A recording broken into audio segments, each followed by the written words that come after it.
This section is about conditional probability. So first, let's kind of do some basic logic to try and figure out what conditional probability is talking about before we actually define it formally. So for example, let's roll a six-sided fair dice. So when we start, without knowing anything else, what's the probability of rolling a 6? So the probability of a 6 is a six-sided fair dice, so probability of a 6 should be 1/6. If I was to roll a six-sided fair dice and your friend peeks and tells you it's an even number, now what is the probability that you rolled a 6? Well, your even numbers on a dice are going to be 2, 4, or 6. So the probability that it's a 6,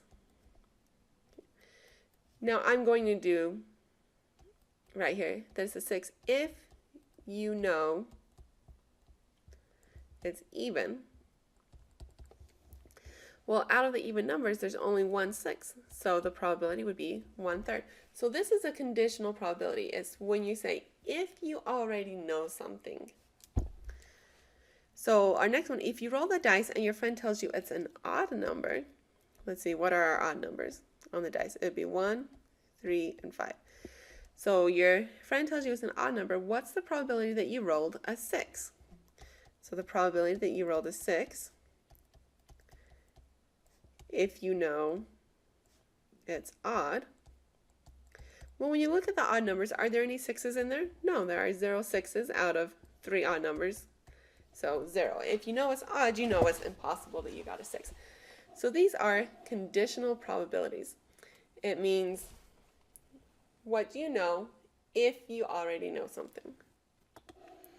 So in this example, here's the data on newspaper subscriptions in a city.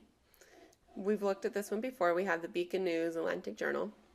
So 1, what's the probability that a household subscribes to the Atlantic Journal given that they read the Beacon News? So this is saying, what's the probability that they read the Atlantic Journal if you know they read the Beacon News? So if you know they read the Beacon News, that means you are only caring about this column. Everything else ceases to exist. And we want the probability of the Atlantic Journal, which is these people. So it would be 250,000 out of a total of 500,000,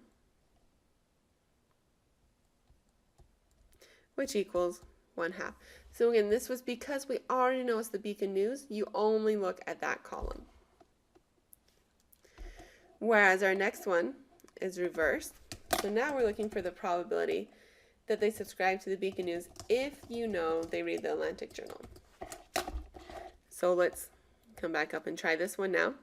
So this time you know they read the Atlantic Journal, so we only care about this line. And we're looking for the probability of Beacon News. So Beacon News is 250,000 out of our 650,000, which equals 0.3846.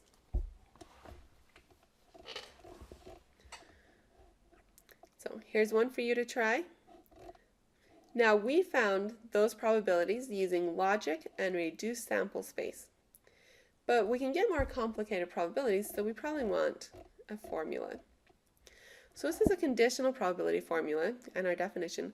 So the definition is if we know that an event B has already occurred, so that's the part that we know, then the probability that A will occur is the probability of A given B. So we read this probability of A given B. And we say the conditional probability of A given B. Notice here the thing that comes second, the B, is what already happened or what you already know.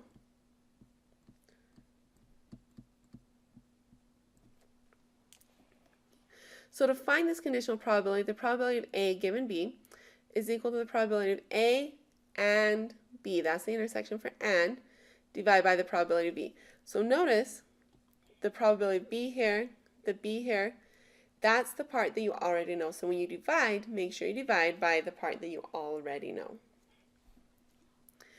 And in case you're given it the other way, what if you want to find the probability for B given A? So this is a good practice. So we would say it's the probability of B and A divided by what came second here, the part that you know, that's what goes on the bottom, so probability of A. So I like to think of it as the probability of the unknown, given known, is equal to the probability of the intersection over probability of the known. Let's say that the probability of having clouds and having rain at the same time is 30%. Now as you do these problems, immediately write down what you're given. So the probability of clouds and rain equals 0.3. Now the weatherman, you'll notice when I get to this point in our class, I automatically start changing percentages to decimals for my calculations, just makes it a little bit easier for calculations. The weatherman says that the probability of it being cloudy today is 70%. So probability of clouds equals 0.7. If I look out the window and it's cloudy, what's the probability of rain? So it's saying you look out the window and it's cloudy.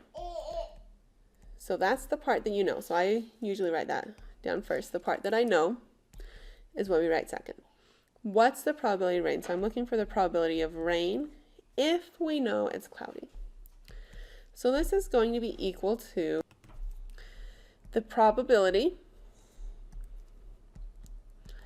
of rain and clouds divided by the probability of the part that you know, which is clouds. So probability of clouds and rain is 0.3. Notice it doesn't matter if I write clouds and rain or rain and clouds. Doesn't matter. The order you write in and. Okay, now probability of clouds is 0.7. So 0.3 divided by 0.7 gives me 0.4285. So we have about a 42% chance of rain if we look outside and see that it's cloudy. Now suppose that 30% of people in a specific class do all the homework and get an A. So that was an and. So probability of homework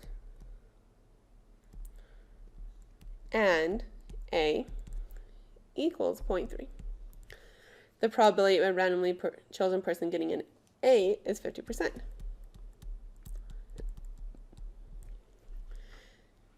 And the probability of a person doing all of the homework is 0.4. So probability of all the homework is 0.4. Guess I shouldn't change my abbreviations. We'll still write it out, homework. Now it says, if you know that you're doing all your homework, what's the probability you get an A? So it says you know you're doing your homework. And what's the probability that you get an A? So the part that you know always goes second. So this will be the probability of A and homework divided by the probability of homework. So A and homework, that's the same thing as homework and A. So 0.3 divided by probability of homework, 0.4, gives me 0.75. So if you know you're doing all your homework, you have a 75% chance of getting an A.